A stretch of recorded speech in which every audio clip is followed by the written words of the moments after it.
met frequently and their bond began to grow so strong. Obinna was completely captivated by Amaka, who skillfully positioned herself as the ideal partner for him, capable of producing an heir who would one day take over from him. Obinna gradually warmed up to the idea, and one evening, over a lavish dinner, he asked her to be his wife, promising her a life of luxury and comfort. Amaka, without wasting any time, accepted to be his wife, her mind already plotting the next steps of her revenge against Amara, who had no idea that her action of the other night had bettered a revenge plan which would ruin her life forever. Amaka sat in her room, worried that things were not going as planned. Her younger sister was getting married in a few days, and Amaka could not understand why she was still single at her age. She remembered how she used to dress her younger sister up for school every morning, and now she was getting married before her. Is it that I am cursed? Amaka thought to herself as she heard a loud knock on her door. It was Anwuli, who had come to show her the dress that her tailor had just dropped off for her Ibanku, which is the Igbo traditional wedding. Sister Amaka, how do I look? Anwuli asked her sister, who could not contain her joy.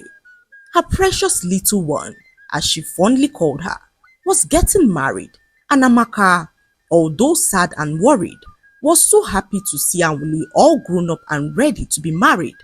Anwuli's husband-to-be was a very wealthy and respectable man who met Anwuli during her graduation ceremony. He was the brother of one of Anwuli's friends who picked an interest in her during the graduation event. Would you blame him?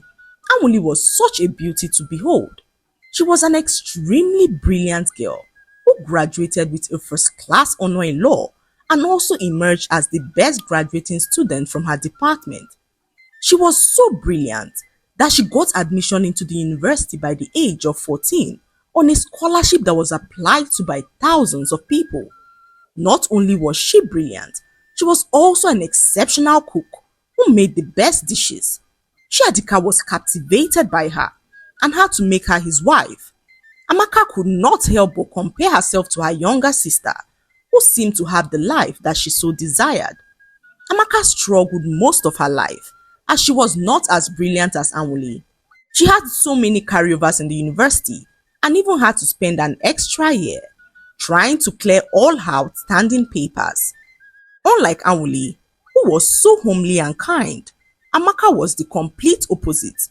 She hated to cook and never saw a reason why a woman should cook for her home when she could have a chef, or worse still, buy food from the local restaurant. The last time Amaka tried to cook a local delicacy to win the heart of a man, he ended up spending days in the toilet. So Amaka decided that it was best for her to stay away from men who expected her to cook as a wife. She was rather focused on attracting a rich man who would be able to pay for the services of a chef, as Amaka could not stand the thought of cooking and doing domestic chores in her husband's home. All the men who came her way were either poor or struggling, and Amaka did not hesitate to turn down their advances. She hoped to find a rich man at her sister's wedding, as Chiadika was not only rich but well connected. She picked up her phone and called her tailor to confirm if her dress was ready, but the tailor was not picking up her call. The wedding was 2 days away, and Amaka could not risk being let down by her tailor, so she hurriedly left her home to the tailor shop to ensure that her dress was ready. When she arrived at the shop, she saw the tailor holding her fabric in her hand unsewn. Amaka could not hold back her anger. "Ireti, is this not my fabric?" she said, as Ireti quickly pulled out her scissors and began to cut the fabric. Amaka fumed in anger as she watched Ireti cut and sew her dress bit by bit. After several hours, a young woman walked into the shop and asked the tailor for her clothes. Ireti told the woman that her clothes were almost ready and that she would finish it up once she was done with the dress she was working on. The young woman fumed in anger as she grabbed on Amaka's dress and dragged it away from the sewing machine, ripping the dress in the process. Amaka landed her a dirty slap as they both jumped on each other and began to fight. They threw several punches as Amaka grabbed the woman's braids and began to pull with all of her strength. She held onto the braids firmly, pulling some braids out of its roots. Unable to bear the pain, the woman ran away from the scene, promising to teach Amaka a lesson. You cannot do more than a dead rat. Amaka replied the angry woman as she turned to look at Ireti, who apologized for what she had done. After a few hours, Amaka's dress was finally ready. Amaka packed up the dress and headed home. It was already dark, so she boarded a bike and headed straight for her house, as she promised to help her mother label the wedding souvenirs and had to be home soon. They drove for a few minutes and approached a lonely road that led to Amaka's house. A car seemed to be driving aggressively towards them, and Amaka, fearing for their safety, told the bike man to hasten his speed. She looked to see who it was and saw the woman she fought a few hours ago. In that moment, Amaka knew that she was in grave danger. The angry woman chased them for a few minutes as the bike man drove at the top of his speed. "Madam, we go die this night though," he said to Amaka, who rebuked his statement. Just as they were about making a turn, the angry woman caught up with them and hit them off the road.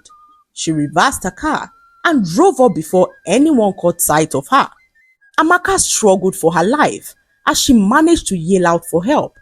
A young man heard her cry and rushed to help her to the hospital, where she finally passed out.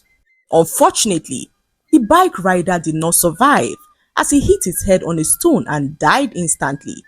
Amaka woke up a few hours later to realize that her face had been badly bruised. She also had a minor dislocation and was unable to move her right leg. Her doctor, Dr. Ike, came into the room to inform her that she was lucky to still be alive. He told her that the minor dislocation in her leg would be fixed in a few days. However, the bruise on her face was going to take months to heal. He told Amaka that she had to remain in the hospital for a few weeks for the nurses to monitor the scar to avoid any form of infection. Amaka could not believe her ears. Her sister's long-awaited wedding was only a few hours away, and she could not believe that she was going to be absent. Her plans of meeting her rich husband at the wedding was now distant from reality, and Amaka burst out in tears at the thought of this. Dr. Ike, seeing her in distress, tried to console her. "Amaka," he said gently, "sometimes life has a way of redirecting us when we least expect it. Take this time to heal, both physically and emotionally." Amaka nodded, though her heart was heavy. As she sat there, she reflected on everything that happened and vowed to take revenge. Her sister walked into the room and met the doctor, who updated her on her sister's condition. Anwuli stood next to her sister, reassuring her that everything would be fine. Amaka could not have asked for a better sister. She could see the worry in Anwuli's eyes as she offered to sleep by her side all night. "Anwuli, your wedding is tomorrow and you need to be well rested for the occasion. You should return home and sleep, as I promised to look after myself. I am sorry I won't be there by your side. Just know that I'll be there in spirit." Tears dropped from Anwuli's eyes as she looked at her sister's face, which was now badly scarred. She spent a few minutes at the hospital and returned home to rest for the wedding. The next morning, Amaka's friend Onyi came to the hospital and was so furious to hear all that had happened. She told Amaka that they had to find the woman who put her in this condition to ensure that they make her pay. Amaka told Onyi that her tailor Ereti knew who the woman was, as that was where she met her. Onyi promised to do her investigations to find out who this woman was and where she lived. She spent a few hours with Amaka and was told to leave by the nurses, as visiting hours had now come to an end. The next day, Onyi returned and informed Amaka that the woman behind her accident was the wife of Obinna Ode, an oil tycoon who was well known for his vast wealth. He was the youngest billionaire in the state. rumored to own several companies and oil wells around the country. His wife Amara was a troublesome woman who went around oppressing people because she believed that her husband's money could get her out of any trouble. Rumor has it that Obinaude was in search of another wife as his wife Amara failed to give him a child. Amaka was so delighted to hear this. She plotted her revenge on how she would win Obinaude's heart. He was obviously rich and everything she had ever wanted in a man. Amaka was willing to become his second wife to teach his wife Amara a lesson. She was, however, concerned that Obinaude would not find her attractive because of the scar on her face. "I would use makeup," she said to her friend Onyi, who told her that she had a plan. Onyi informed Amaka of a very powerful prophet who could make anything happen. She told Amaka that the prophet can help her remove the scar on her face and even make her path cross with that of Obinaude. Amaka was glad to hear the news. She was, however, skeptical of the prophet's powers, but Onyi convinced her that there was nothing diabolical about the prophet, whose powers were natural as he was born with them. Later that day, Dr. Ike walked into her room to check on her scars. "They are healing beautifully," he said to Amaka, who told him that she wanted to be discharged. Dr. Ike warned her against doing so, but Amaka was so adamant as she could not wait to put her plans in motion. Dr. Ike, seeing her persistence, told her that he would only agree to discharge her if she permits him to drop by her house once in a while to check on the scar, and Amaka agreed because she was so desperate to leave the hospital. Her discharge papers were processed and Amaka left the hospital after a few days of being admitted. The dislocation on her leg had gone and all Amaka was worried about was the scar on her face. She arrived home and met her mother, who was preparing to come visit her at the hospital. "How are you, my daughter?" she asked, as Amaka assured her mother that she was fine. She walked into her room, her mind flooded with the thoughts of her sweet revenge. Amaka waited patiently till the next morning and headed to Onyi's house. They had made plans to visit the prophet that morning, but for some reason, heavy rain began to fall with scary thunderclaps that made it impossible for them to visit the prophet.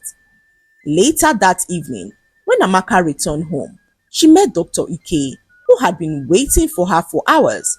He could tell that something serious was bothering Amaka and convinced her to talk to him, but Amaka, unable to divulge her plans, assured him that she had everything under control. Dr. Ike found it hard to believe, but decided not to press further as he examined her scars and left her home. Amaka retired to bed and heard a knock on her door. It was her mother, who looked terrified. She told Amaka that she had a terrifying dream where her entire body was rotting and maggots were eating deep into her skin.